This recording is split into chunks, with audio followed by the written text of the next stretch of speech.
So our next speaker is Nina Finkler. She's got about 25 years of hands-on experience in early development in screening with an education with BCBA and Masters in Education. I met her years ago at Eden Institute of Autism, and I'm very happy to hear that she has her own company and she is an entrepreneur and very successful at it. And I would like her to welcome to give her thoughts on early intervention. And I'm going to sort of piggyback on everything that Kara was saying in terms of the importance of early screening, but from the clinical end of it. What do we know that the clinical aspects and the outcomes that we can see, particularly for children with autism, and what impact identifying them early and how we can make a difference in their lives. When we talk about screening, when we talk about the benefits of early screening, one of the most important impacts of early screening is access to services. Children who are screened, who are showing potential signs of not only autism, but maybe other developmental delays or areas of difficulty, have access to early services. And we know that access to early services, the earlier that we can start appropriate intervention, not only for the child, but for the family, we know that it has a positive impact.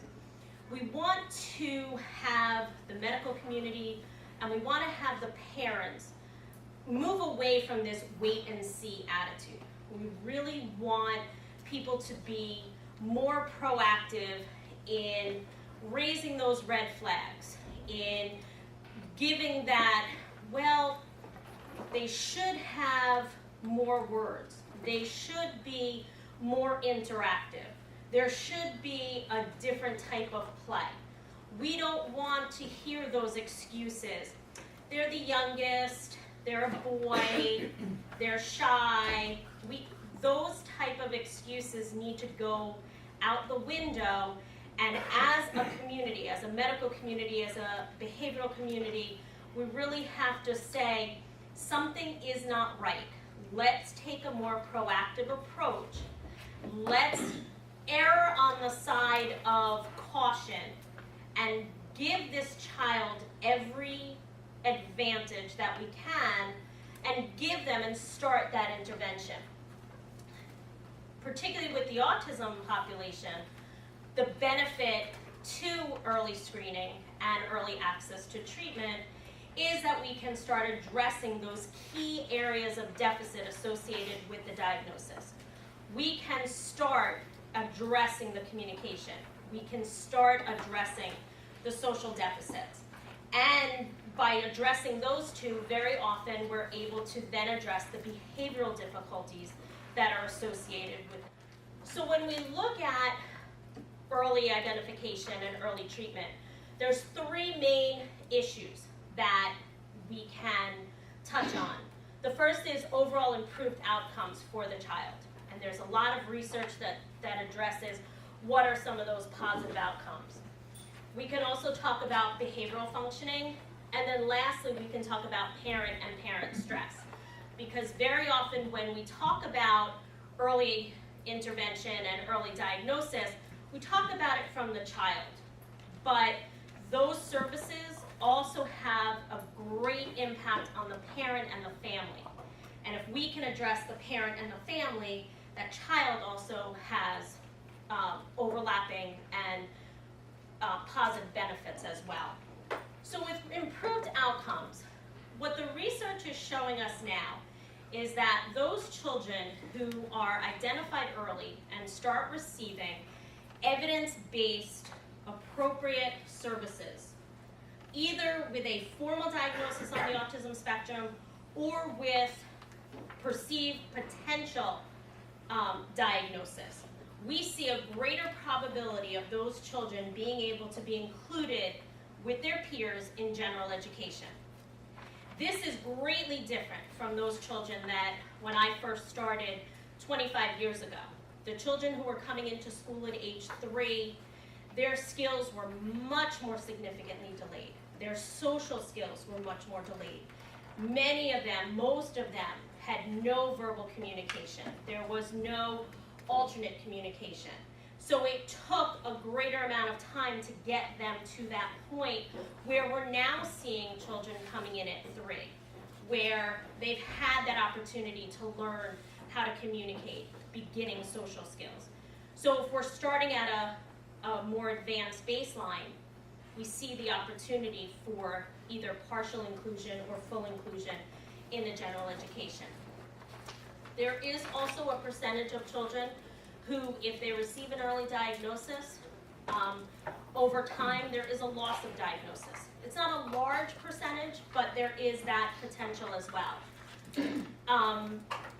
One of probably the greatest impacts that we can see is an increase in verbal skills. Data sort of shows us that about 25 to 30% of children on the spectrum will probably never develop spoken language.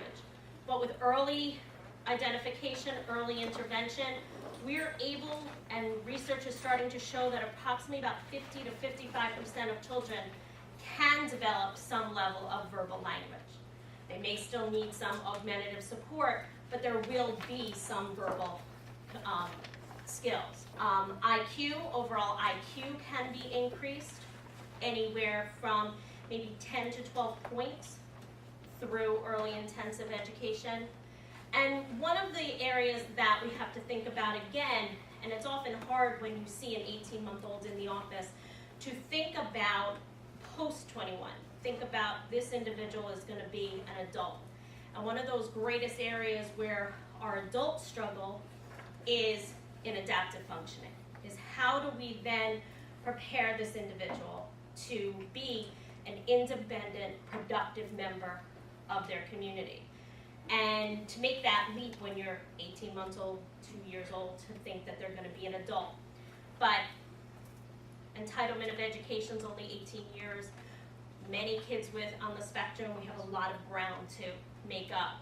So while legally transition and preparation for adult doesn't begin till 14, we really have to start thinking about that transition at the time of identification and the time of diagnosis to give these kids the greatest chance to be successful later on. One of probably the most challenging areas associated with the diagnosis is the behavioral functioning. This is the area that often provides the most stress, loss of sleep, frustration for the families. And most of the behavioral issues associated with a diagnosis is related to the limited communication skills. Those two go hand in hand. If you have a child who's 18 months old, 2 years old, 3 years old, 4 years old, who has no ability to communicate wants, needs, frustration, what do? They use their behavior. And as the behavior and as the needs become greater, the behavior often becomes greater. So if we can provide intervention to start developing those fundamental prerequisite skills or functionally equivalent replacement behaviors, give these children a functional means to express their wants and needs, to address their frustration, to ask for help, we can eliminate those behaviors. And again, those problematic behaviors are often what stands in the way of these children being included in public school and participating in the community and ultimately being more independent.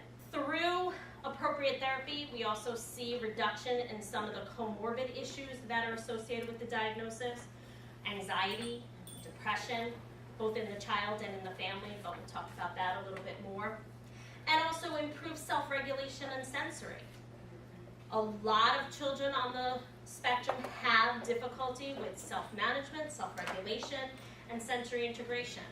And by providing that early therapy, we can give them the strategies to be able to address them themselves. And the last area, which often when we talk about early identification, we don't really focus on because we're talking about the needs of the child. But the needs of the child can really only be met if we're also addressing the needs of the families. The family is the one who's with these children 23 hours a day. I'll not say 24, because maybe if they're getting some services, it's 1 hour a day, or maybe they're getting a nap.